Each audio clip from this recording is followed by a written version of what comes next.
Have you ever walked into a room and felt like you've been there before? No déjà vu, but something deeper, something watching you, waiting for you to return.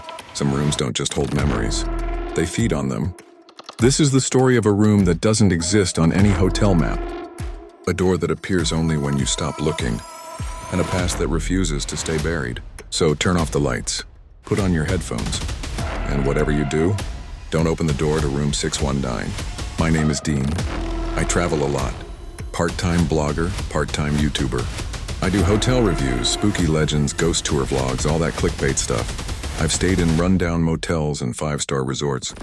But nothing, I swear to God, nothing has ever shaken me the way this did. I was in New Orleans. Not by choice. My flight got canceled, weather was trash, and the airline put us up for one night in a hotel downtown, Hotel Bellevue. Old-school French-style building, wrought iron balconies, dusty red curtains, the works. Looked like it hadn't been renovated since the Civil War. At the check-in desk, there was this old lady, thin with gray hair slicked back like wax. No smile, no welcome. She just typed something on the computer, like she was half asleep, and handed me a metal key. Room 619, she said. I blinked. Is that open? I read the 6th floor was under repair. She didn't look at me. It's open now. I should have said no. Should have asked for another room, but I was tired, hungry, I didn't care. The elevator was ancient. Brass gate, manual controls. It groaned like a coffin being pulled uphill. When the doors opened, the hallway was wrong. No noise, no hum of electricity. The carpet was dark red, but stained. Not from wear, but from patterns. I don't even know how to explain it. It was like the carpet had absorbed something. Shapes, circles, marks. Room 6119 was at the very end. The number plate was faded. No peephole. Just a black door that felt heavy even before I touched it. I unlocked it. The door creaked open, and I froze. It wasn't a hotel room. It was my bedroom. From childhood. From a house that burned down when I was 15. Same color walls, same posters, same bedspread. Even the tiny little crack on the window. Pane that used to whistle when the wind blew through it, and it was all there. I stepped inside.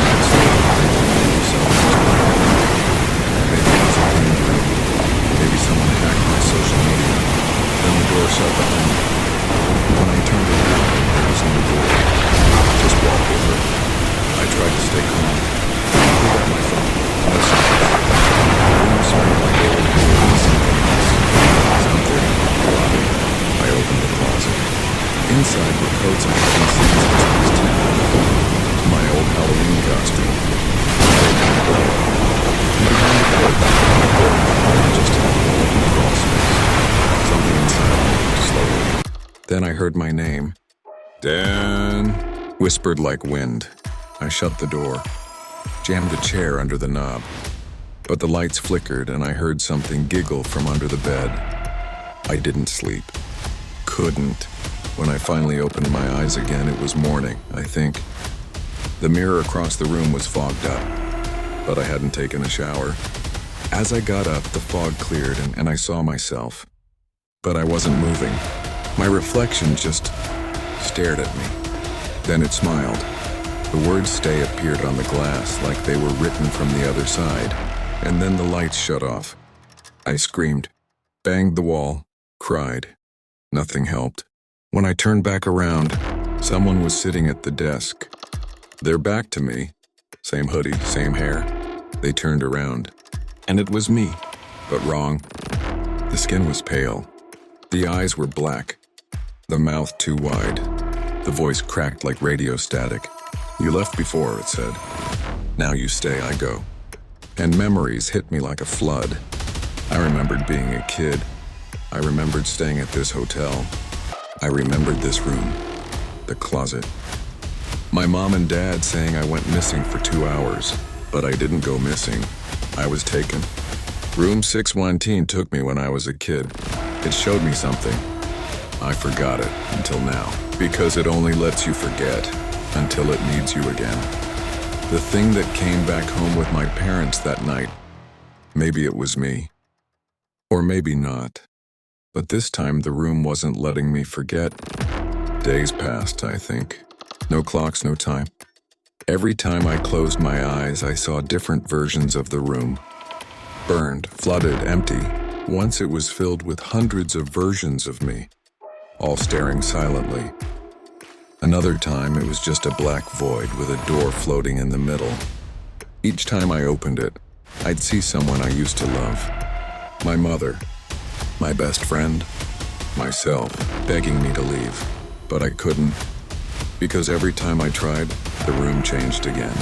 And then, one day, I woke up in a different bed. Not the childhood one, a fancy one. White sheets, clean lighting, and the mirror showed me again. Only this time I looked normal. I walked to the mirror, raised my hand. The reflection didn't move. It smiled and said, "Thanks for the memories." Then everything went black. There's no official record of room 619 at Hotel Bellevue. The hotel says there's no 6th floor, but some people say otherwise. Some say they remember staying in a room that looked just like their childhood. Others say they saw someone they lost alive again in the mirror. And some never check out at all. So next time you get a brass key and the number reads 619, ask for another room. Because not all doors lead to exits.